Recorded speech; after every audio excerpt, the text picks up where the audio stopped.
Hello, my name is Douglas Bloch. I'm an author and mental health educator.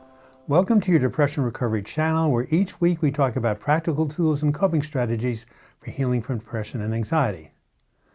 Well, the title of today's video is Back from the Brink, Tom's depression recovery story. And ironically, the very first Back from the Brink video we ever did was on March 30th, 2015, 6.5 years ago, and it featured Tom's current partner, Claire. She was the groundbreaker, and she started a great tradition, so thanks, Claire.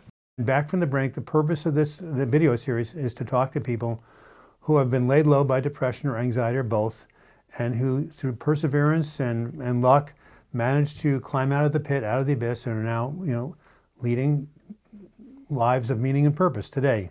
So how did they do it? Well, we're going to find out in this particular case. So what is your diagnosis? Well, Doug, thanks for having me on. I appreciate that. When I was a young guy, I was diagnosed with a generalized anxiety disorder. Most common mental health diagnosis there is, actually. Apparently. So how did that come about? Well, first off, a little background. I was given up for adoption as an infant, and then was adopted by a nice family at 1 year old. But I had a period where I was in the orphanage on my own, and I consequently had what I've come to realize was some separation anxiety. Fear of abandonment. Fear of abandonment, yes. And that kind of stayed with me all my life until I went away to college and got involved with a woman who I fell in love with, and she wanted to get married. And of course, when I heard that, I kind of panicked because I was 19 years old. I didn't want to get married at that age, but I think this fear of abandonment caused me some issues surrounding telling her. And so I didn't tell her that I didn't want to marry her. And I fretted over that decision for months until the anxiety surrounding it just pulled me down into a state of extreme depression. And you told me earlier, in order to get help, you went to Oregon Health Sciences University I here did. in Portland. Yes. And as you said earlier, the intern you saw didn't know anything.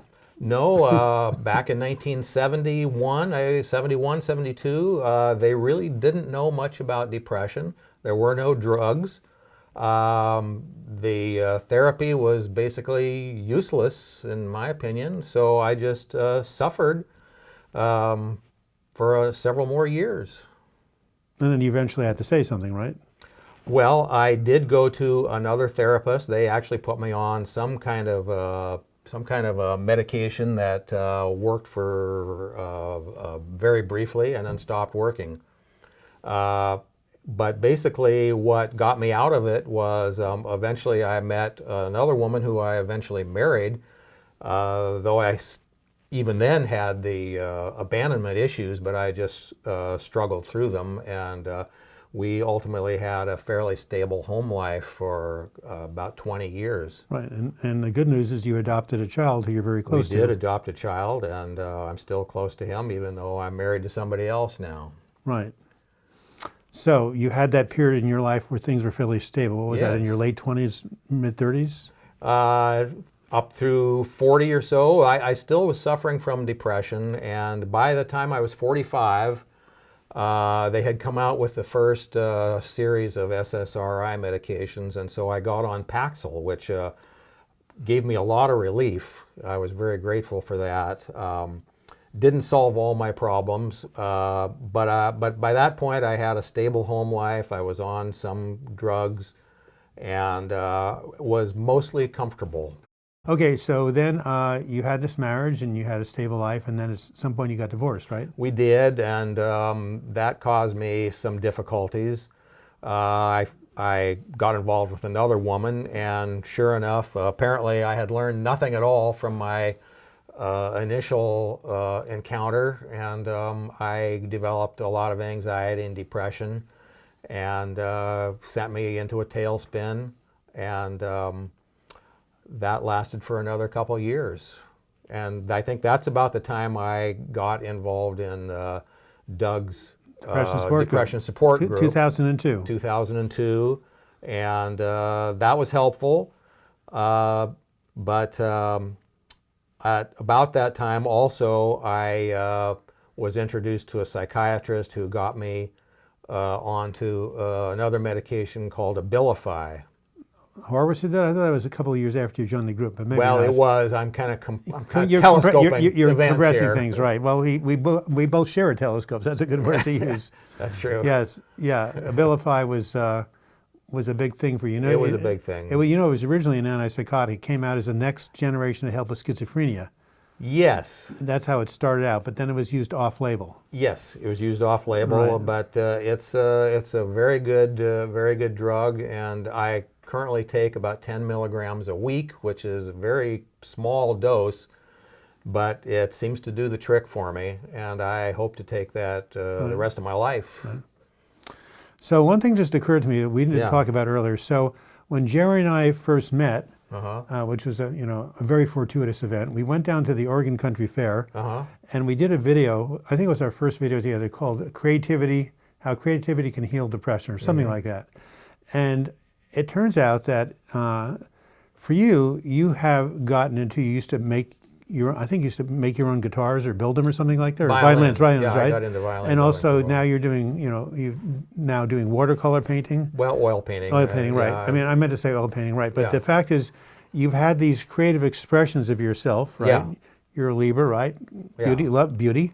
And so I think that for me, like my chest problems, I think that gives an outlet for something, a creative outlets, I think, help people by tuning them to their creative life force, and that's like an antidote or a partial antidote for depressions. I think doing those things probably helped all these years, wouldn't you say? Yeah. I've been fortunate that I've always been kind of a artsy, craftsy Right, exactly. kind of guy, and that's always been a good release for me.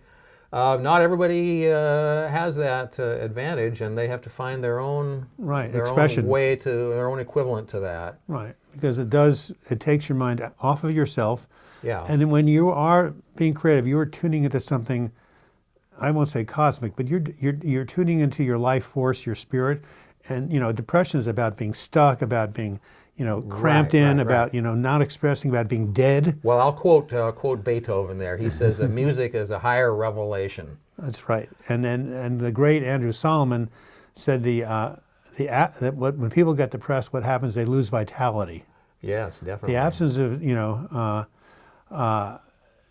so it's a loss of vitality that really, people say they feel dead inside. Well, you can't feel dead inside if you're creating a thing of beauty. So yeah. I just want to let the viewers know that, if you have some sort of hobbies or something you really enjoy doing, try to participate in that as much as you can, even when especially when you're feeling well, so you won't tip down. All right, so you've gone through these, ups and downs, a lot of them involving relationships, abandonment, right? I would say all of them are. Right, and you found that, these medications are really helpful. Yeah. And now you're with our friend Claire, who was the pioneer. Right. So I would say that relationship, overall has been, again, good for your stability. I've been very fortunate in many areas of my life, despite having some severe depression. I've been very fortunate, and right now I am with a good woman, and I'm retired, don't have to work, and I've got hobbies, got good friends, and things are going very well for me. Yeah. So in working with people with depression, including myself, I help them create something called a relapse prevention plan, because depression and anxiety are chronic relapsing conditions. Like yourself, you've had multiple episodes. I've had multiple episodes. In between the episodes, we're feeling good, but then we'll descend into another one. So if that ever happened to you, if you found yourself going down at depression, down anxiety, how would you, or do you have a plan which you would use to help to meet that? Do you have things ahead of time you would, that you figured out you would do if you start to find yourself slipping? Well, I still get a little depressed every once in a while, and luckily I've learned from my experiences, and that I've learned that these things too shall pass, and so I usually can just sit it out for a couple days and it'll go away, and that's basically my relapse prevention program at present. I mean, one of my interviews on my Overcoming Suicidal Pain website. Yeah. One a really great lady named Julie said, Yeah. I realized, and she was in a much darker place than you for a longer Yeah. period of time. She said, I realized eventually I would just have to wait it out, Yeah. which she did. So yes, that's it. And usually that's what happens. Enough time passes by, and somehow by grace or whatever, the darkness lifts. Right. That's true. And also, I've got a bit of chronic pain that I deal with, back pain, and that can cause one to think about one's future and how that's going to go in the next 10 years or so, and that can kind of bring you down. But you just have to face those realities about life itself, and some of those things you can do something about. Other things you can't, and you just have to go with the flow on that one. Sounds like the Serenity Prayer, right? Kind of like the Serenity Prayer. Right. And the other thing you would mention before is that one of the foundations of your stability, as is mine, is your relationship. And you mentioned if somehow that were to end by whatever circumstances, you said you would be maybe hesitant to. If I were to find myself without Claire, God forbid, I would be hesitant to get involved in another relationship. Maybe not hesitant, but I would be much more circumspect about it, given the fact that I seem to have not completely resolved these abandonment issues that I have. I'd be careful. Right. But you did tell me earlier that you were smarter now than you were before, so you probably learned a thing or two about how to get yourself out of it more quickly. So. I've been there, done that a couple times. I think that it would be better, but I thought that before too, and I still fell into the pit. Hey, it's your Achilles heel. It's my Achilles heel. I've been hospitalized 4 times. Let me tell you, I know what Achilles heel is like. Yeah. Yeah. Well, we just have to do the best we can. We given do. the fact you and I come from this early separation stuff. It's happened with me and my mom. Right. So as a final conclusion. And do you have anything to tell to the viewers? A lot of people watching this, my channel, are in a state of despair. They've lost hope. They wonder if they're ever going to get better. Yeah. From the times, if you look back in the times when you were really struggling, from the perspective you have now, would you have anything to say to these people that might give them some encouragement or some reason to hold on? Well, I would say hang in there as hard as it is. I know you like to tell people to just go day by day. When going through hell, don't stop, that kind of thing. It's very true. It's very true. Hang in there. Things will get better.